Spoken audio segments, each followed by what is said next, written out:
چندی از کشاورزانی که از محروم شدن از پارچه‌های زمینشان اعتراض کرده بودند به بازپرسی مقامات انتظامی دعوت شدند.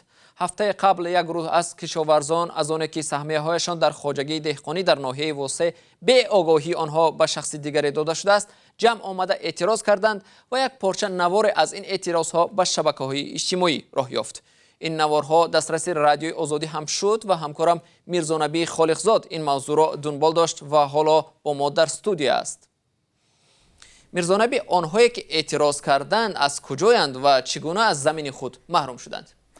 ببینید عبدالله، بحث بر سر خواجگی عبدالسلام در جماعت به نام خدای رجب ناحیه واسه می رود ولایت ختلان. ساکنان ناراضی میگویند در گذشته در این زمینا سهم داشتند و از حساب کشت گندم روزی خود و عائلهشان رو پیش می بردند، اما بیخبر از آنها از سهم محروم کرده شدند و آنها امیدوارند که پرزیدنت کشور به مشکلی آنها رسیدگی میکند. ای پرزیدنت محترم امام علی رحمان، التماس میکنیم که با داد همه خلق پوچکنده، خلق کمبغل برسه. و مالک حاضر زمین که از او جمال الدین اکراموف برادر یکی از منصبداران تاجیک نام برده می شود در این قضیه تاثیرش را نادیده نمیگیرند. گفته است که خواجگی آنها تخمی پروری است و برای کشت و کار ساکنان نیست، اما در یک سال اخیر چگونه ساختار خواجگی عوض کرده شده است و سهمدارانش بیخبر ماندن معلوم نیست. پس از اعتراض ساکنان طوری که دیدیم و پیدا شدن نوارها در شبکه‌های اجتماعی، مقامات چندی از شرکتداران آن را به بازپرسی دعوت کردند. خب میرزا نبی، مقامات از ساکنان چی پرسیدند؟ سبب این بازپرسی چی بوده است؟ بله عبدالله، سالها از این قرار بودند که مقصد شما از نشر کردن نوار چی بوده است و کی این لحظه ها را به نوار گرفته است و در پس این اعتراض ها کی ایستاده است و این چند و چون را از آنها پرسیدند. خب میرزا نبی، مقامات در این باره چی میگویند؟ آیا از این مشکلی ساکنان خبر دارند، رسیدگی میکنند؟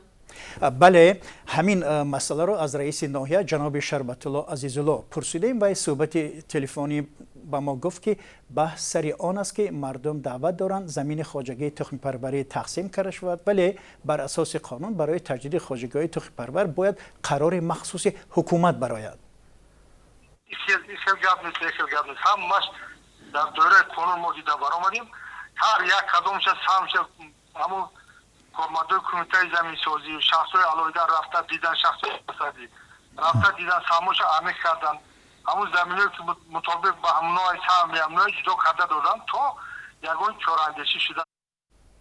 طوری دیدیم در حالی که رئیس ناحیه میگوید که مسئله را حل و فصل کردند، اما ساکنان جماعت به نام خدای رجب میگویند به آنها وعده دادند که بعد از جشن نوروز حقشان را برمیگردانند و خواجگی عبدالسلام در حدود جماعت به نام خدای رجب ناحیه واسه جایگیر است. میگن در آنجا 3 بریگاد فعالیت دارد که در هر 3 بریگاد از آنها از 30 تا 50 نفر کار میکنند.